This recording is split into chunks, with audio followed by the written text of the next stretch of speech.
Alright guys, today I want to share a mod that I did to my starting stick for my Losi LST XXL2 gas monster truck. Like I said before, I love the truck. Tons of power, sounds awesome, no problems with it. I fixed a few annoyances on it, and one of the new annoyances that came up was the starting stick itself, not actually the truck, but the starting stick itself. I'm going through the tuning process, and I have to start it every once in a while, trying to get rid of the dying out issue while it's hot. And this battery right here, which is about the only size you could fit in there, a nickel metal 6 cell 7.2 volt 1800 milliamp, is about what you can fit in here and connect up on there. It just wasn't cutting it. It's cold outside, yes, I would say 40-50 when I was doing the tuning, so it wasn't too cold, and this thing was dying out by the second tank full. Not good. Major pain. I didn't get to actually finish the tuning on it, and it got me thinking I need to do the mod to this this starting stick sooner than later. So what I did is I took the wires, and they're looped around these ferrite rings, which is basically just for radio interference. And for how long this thing actually runs, a few seconds to get it started or whatever, it's not a big deal, but I'm sure that they're bound by the FCC or whatever to put these on there to capture any kind of emissions from the wires as it goes through there. They're definitely not going to catch any kickback, flyback voltage, so they're just probably just for EMI, RFI type interference that the motor's putting out as it goes through, or the current passes through here.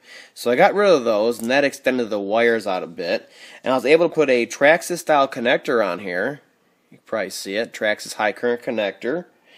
And then what I wanted to do was fit a LiPo battery in there. Now I know the LiPos, they don't have them in here, and they don't recommend them because there's no way to turn them off once the voltage gets too low.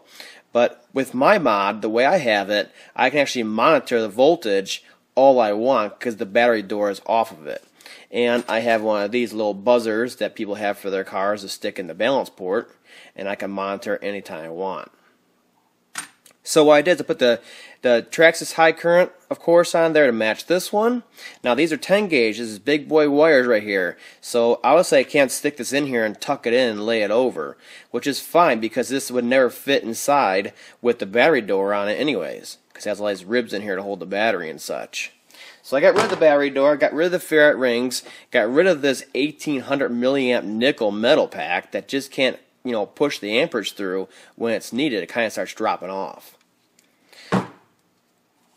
So I was able to fit a 5,000 milliamp 2S pack in here to 7.4 volts instead of 7.2. I have 5,000 milliamps. That's great. Hard case, nice and thin. And what I did is I put it in this way. Fits in there perfectly. I mean, it doesn't move back and forth at all, and it's like it's made for it, okay? So then all you got to do is lay it over to here and plug it in. Okay, I made the wire short enough so it would kind of lay just perfect like that.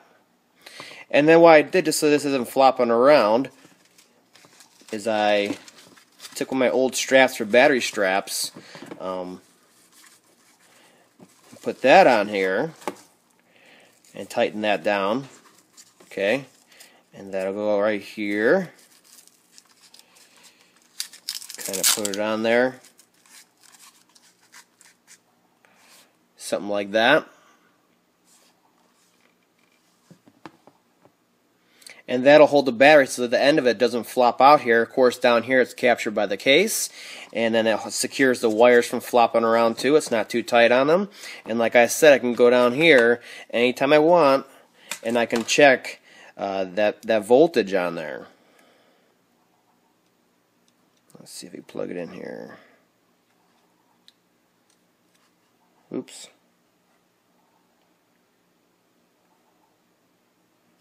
There it is.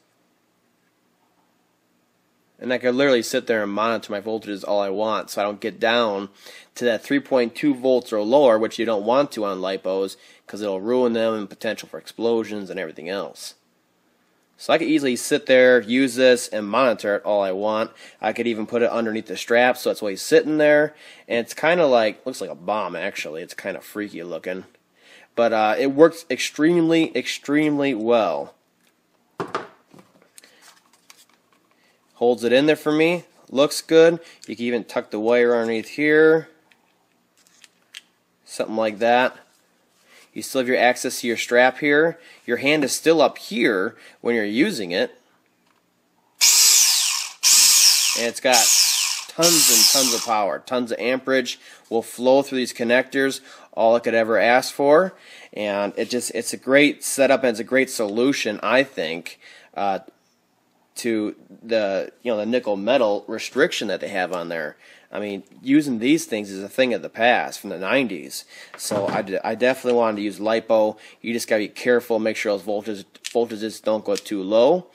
But besides that, it's still all in one pack. I'm not adding on a pack to the outside or something weird like that, or a cable that goes down to a pack. I'm still portable. And your hand, like I said, is up here, away from all that. So I just wanted to share what I did, because I told you guys in a previous video I will be attacking this problem, and I think I found a good solution to this problem. Yeah, the battery door doesn't go on there no more, make it look all nice, but still basically within the confines of the starter stick itself, and it works great now.